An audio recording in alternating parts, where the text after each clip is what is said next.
This year 4 फरवरी को एक series release हुई थी Amazon प्राइम में, नाम थी Reacher. Let's talk about it.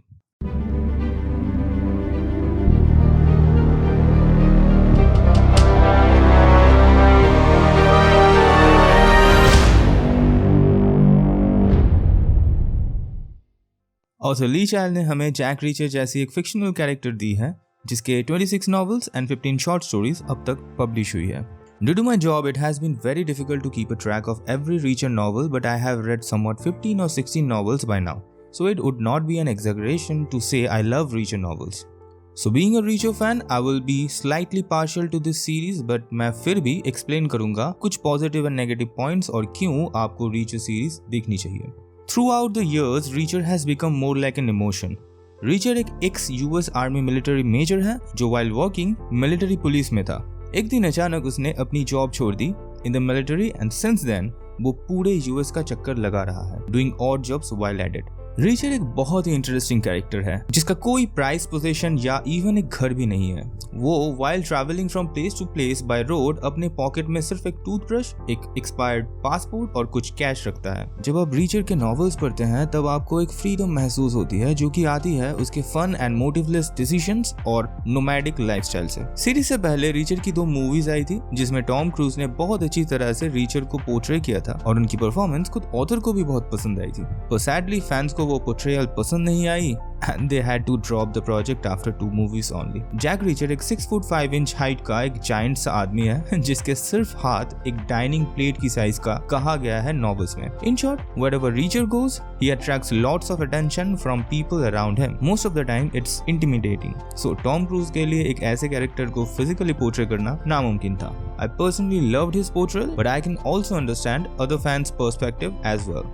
Actor Alan Ritchson was clearly a perfect choice for Reacher if we talk about his physical similarities with the character here. Alan Ritchson was a perfect casting. सारे ही character casting accurate लगी मुझे और series की story भी ज्यादा change करके हमें present नहीं की गई है। सीरीज की ये सीजन बेस्ड है चाइल्ड की रीचर के ऊपर फर्स्ट नॉवल किलिंग फ्लोर से एंड मोर और लेस सीरीज की प्लॉट नॉवल एक्यूरेट रखी गई है। As per the author, richer की और भी सीरीज रिलीज होगी और हर सीरीज उनकी एक एक नॉवल के ऊपर बेस्ड होगी। सीरीज की टोन भी एक्यूरेट थी with all the country type background sound effects. क्योंकि स्टोरी शुरू होती है मर्ग्रेव नाम की एक स्मॉल टाउन में जॉर्जिया की, तो सीरीज के बाकी कैरेक्टर्स का एक्सेंट्स भी बहुत इंपॉर्टेंट था और I like how they took care of this small detail as well. Story के मेन कैरेक्टर को कुछ ऑसम डायलॉग्स दी गई है that I will call one liners. For those who know Reacher will understand के Reacher ज्यादा बात नहीं करता और सारी ही चीजों को लेके एनालिसिस और due to his lonely lifestyle अपने साथ कन्वर्सेशन वो अपने दिमाग में करता है। तो ऐसे कैरेक्टर से ज्यादा बात कराना या फिर यूजलेस टॉपिक्स को डिस्कस कराने का सेंस नहीं बनता। इसीलिए जब रीचर बात करता है तो we expect logic and no nonsense talks और इस शो में रीचर का कैरेक्टर ऐसी स्टाइल में लिखा गया है कि बहुत नॉवल एक्यूरेट लगा मुझे।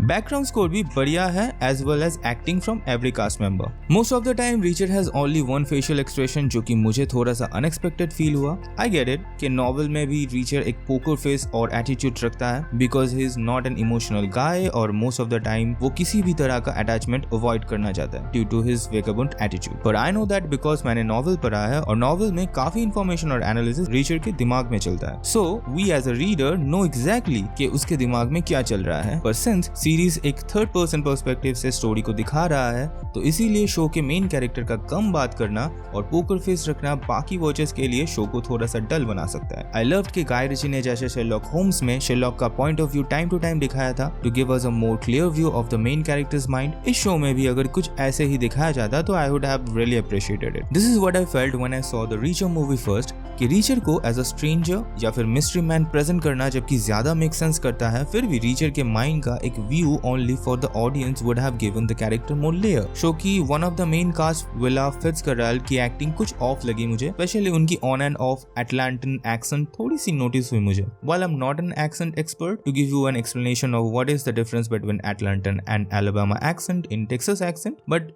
Willa की accent कभी Texan तो कभी American लगी मुझे। शो की टोन थोड़ी सी और डार्क होती तो अच्छा होता मेरे हिसाब से। आई स्टिल रिमेंबर जब मैं किलिंग फ्लोर को पढ़ रहा था और सारे ही murders in the night time हो रहे थे, the way it was described in the novel I felt a chill, जो कि इस सीरीज में मुझे फील नहीं हुआ उतना। शो के कैरेक्टर्स का डेंजर उतना ओवरवेलमिंग नहीं लगा मुझे, इसी वजह से क्योंकि यू फील कि जो भी प्रॉब्लम्स में बाकी कैरेक्टर्स पड़ते हैं शो में वो रीचर सॉल्व कर सकता है at the end of the day. Also climax थोड़ी सी ब्रीफ या एब्रप्ट लगा मुझे। आई फेल्ट के क्लाइमैक्स को थोड़ा और टाइम दिया जाता तो अच्छा रहता। जो मुझे सबसे ज्यादा ऑफ लगा शो में वो है शो का typical monologue from the villain. I don't remember in the novel if it was also mentioned और नॉट, बट विलन की वही इंटिमिडेटिंग डायलॉग जो हमें हर 90s के मूवीज में देखने को मिलता है वो थोड़ा सा स्किप किया जा सकता था। In the and I like the story, I like the series with all its weak points because I'm a fan and anything with Reacher in it will be no doubt an interesting watch. जो कुछ भी मैंने video में बताया है वो मेरा personal opinion है एंड आई अंडरस्टैंड कि not everyone will agree with me. मैं इस सीरीज को सबको रिकमेंड करूंगा to watch for an entertaining experience. ज्यादा अगर शो को जज नहीं करेंगे तो I promise you will have a great time. Thank you so much इस वीडियो को पूरा देखने के लिए। Please follow my Facebook and Instagram handles to get an earlier information of future videos to come. Please like and subscribe to this channel see more to see more. This is Saurav signing of.